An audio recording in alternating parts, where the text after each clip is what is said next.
The silver screen presenting Michael. ये कहानी दुनिया के सबसे मशहूर पॉप स्टार माइकल जैक्सन की जिंदगी पर आधारित है।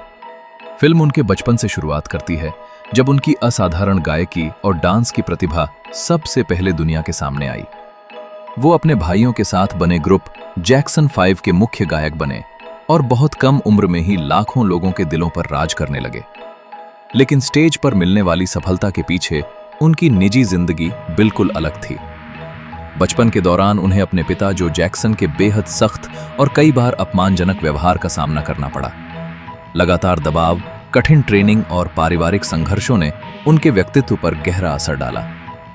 समय के साथ माइकल ने अपनी अलग पहचान बनाने का फैसला किया। उन्होंने परिवार के ग्रुप से आगे बढ़कर एक सोलो कलाकार के रूप में नया सफर शुरू किया। अपनी अनोखी सोच, बेहतरीन संगीत, शानदार डांस और रचनात्मक कल्पना के दम पर उन्होंने ऐसे गाने और परफॉर्मेंस दिए जिन्होंने पूरी दुनिया को हैरान कर दिया। फिल्म में यह भी दिखाया गया है कि किस तरह उनकी मेहनत और कलात्मक सोच ने उन्हें इतिहास के सबसे बड़े मनोरंजन कलाकारों में शामिल कर दिया। उनका मशहूर एल्बम थ्रिलर अभूतपूर्व सफलता हासिल करता है और माइकल अपनी स्वतंत्र पहचान बनाते हुए किंग ऑफ पॉप के नाम से पूरी दुनिया में जाने जाने लगते हैं।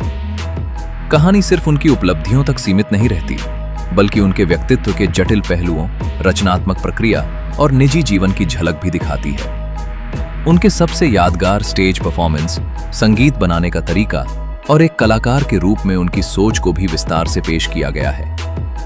ये फिल्म बताती है कि कैसे एक साधारण बच्चे ने कठिन परिस्थितियों, पारिवारिक संघर्षों और अपने अटूट जुनून के दम पर संगीत, डांस और मनोरंजन की दुनिया में ऐसा मुकाम हासिल किया जिसे आज भी करोड़ों लोग याद करते हैं। माइकल जैक्सन की विरासत, उनका संगीत और उनका प्रभाव आज भी पूरी दुनिया में पहले की तरह जीवित है। साल 1966 में स्टील फैक्ट्री में काम करने वाले जोसेफ जैक्सन अपने बेटों जैकी, टीटो, जर्मेन, मार्लन और सबसे छोटे माइकल की गायकी और संगीत की प्रतिभा को पहचानते हैं। वो इन सभी को मिलाकर जैक्सन 5 नाम का एक म्यूजिक ग्रुप बनाते हैं, जिसमें माइकल को मुख्य गायक की जिम्मेदारी दी जाती है। लेकिन इस सफर की शुरुआत बिल्कुल आसान नहीं होती। जोसेफ अपने बेटों से घंटों तक लगातार रिहर्सल करवाते हैं। उनसे छोटी सी गलती भी बर्दाश्त नहीं होती और कई बार वो उन्हें शारीरिक सजा देकर बेहतर प्रदर्शन करने के लिए मजबूर करते हैं। कड़ी मेहनत और सख्त अनुशासन के बीच बच्चे लगातार अपनी कला को निखारते रहते हैं। कई महीनों की कठिन तैयारी के बाद जैक्सन 5 अलग अलग जगहों पर लाइव परफॉर्मेंस देना शुरू कर देते हैं। उनकी शानदार गायकी और मंच पर जबरदस्त प्रस्तुति धीरे धीरे लोगों का ध्यान खींचने लगती है। फिर साल 1968 में शिकागो में उनकी एक परफॉर्मेंस के दौरान मशहूर टैलेंट एग्जीक्यूटिव सुजैन डी पासे की नज़र इस ग्रुप पर पड़ती है।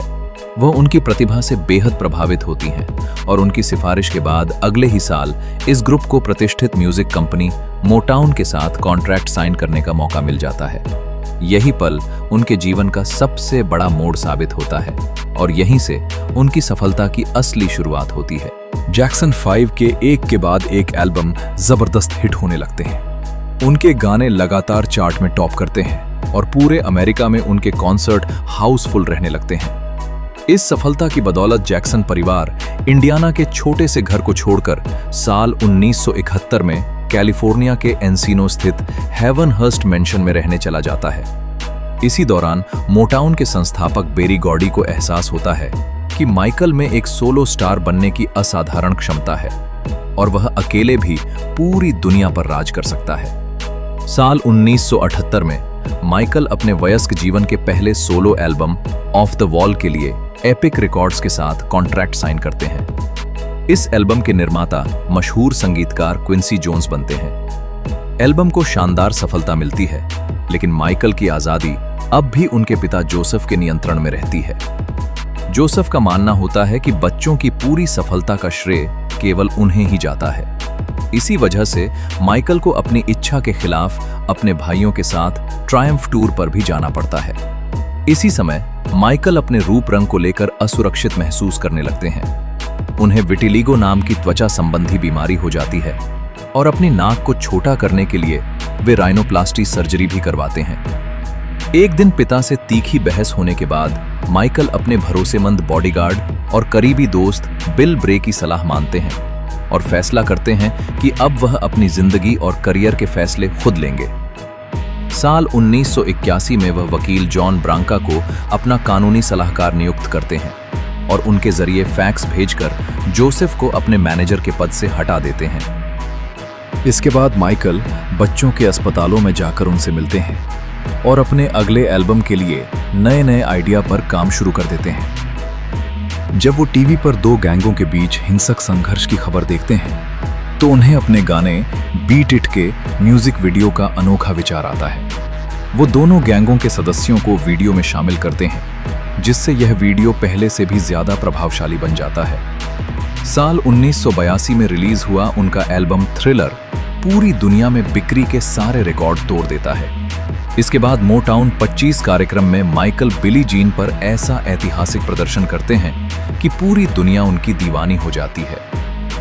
हालांकि उस समय MTV अश्वेत कलाकारों के म्यूजिक वीडियो दिखाने से बचता था, इसलिए माइकल और उनके वकील जॉन ब्रांका CBS रिकॉर्ड्स के अध्यक्ष वॉल्टर येटनिकॉफ से मिलते हैं। येटनिकॉफ MTV पर दबाव डालते हैं कि अगर माइकल के वीडियो नहीं दिखाए गए तो CBS अपना पूरा म्यूजिक कैटलॉग वापस ले लेगा।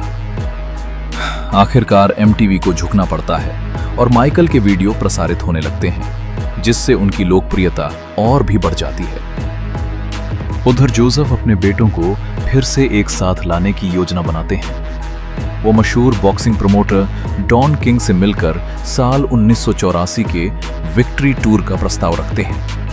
डॉन किंग पेप्सी की स्पॉन्सरशिप का बड़ा सौदा भी तय कर देता है, लेकिन उसकी शर्त होती है कि माइकल को अपने भाइयों के साथ टूर करना होगा। माइकल इस फैसले से खुश नहीं होते। इसी बीच पेप्सी के एक विज्ञापन की शूटिंग के दौरान स्टेज पर इस्तेमाल की गई आतिशबाजी की चिंगारी माइकल के बालों में आग लगा देती है। इस हादसे में उन्हें 3rd डिग्री जलन और नसों को गंभीर नुकसान पहुंचता है। इलाज के बाद माइकल और जॉन ब्रांका पेप्सी पर हर्जाने का मुकदमा करते हैं। समझौते में मिली राशि का बड़ा हिस्सा माइकल उसी बर्न सेंटर को दान कर देते हैं जहां उनका इलाज हुआ था। अस्पताल में भर्ती रहने के दौरान वह दूसरे मरीजों से भी मिलते हैं और सोचते हैं कि क्या उन्हें विक्ट्री टूर करना चाहिए या नहीं। स्वस्थ होने के बाद माइकल आखिरकार अपने भाइयों के साथ टूर पर जाने के लिए तैयार हो जाते हैं। डॉजर स्टेडियम में होने वाले अंतिम शो में वे ह्यूमन नेचर और वर्किंग डे एंड नाइट जैसे गानों पर शानदार प्रस्तुति देते हैं। लेकिन शो के अंत में माइकल सबको चौंकाते हुए घोषणा करते हैं कि यह जैक्सन्स के साथ उनका आखिरी प्रदर्शन होगा। इसी के साथ वह अपने पिता जोसेफ के प्रभाव से हमेशा के लिए अलग हो जाते हैं, जिससे जोसेफ पूरी तरह हैरान रह जाते हैं। इसके बाद माइकल अपने करियर के नए दौर की शुरुआत करते हैं। साल 1988 में बैड वर्ल्ड टूर के तहत वेम्बली स्टेडियम में अपना पहला बड़ा सोलो वर्ल्ड टूर शुरू करते हैं, जहां हजारों प्रशंसक उनका जबरदस्त स्वागत करते हैं और यह साबित हो जाता है कि अब माइकल जैक्सन अकेले ही दुनिया के सबसे बड़े मनोरंजन कलाकार बन चुके हैं। और अगर आप चाहते हैं कि हर दिन ऐसी ही नई और जबरदस्त फिल्मों की कहानी सबसे पहले मिले, तो अभी चैनल को सब्सक्राइब करके बेल आइकन जरूर दबा दें। मिलते हैं अगली फिल्म की एक और शानदार कहानी के साथ।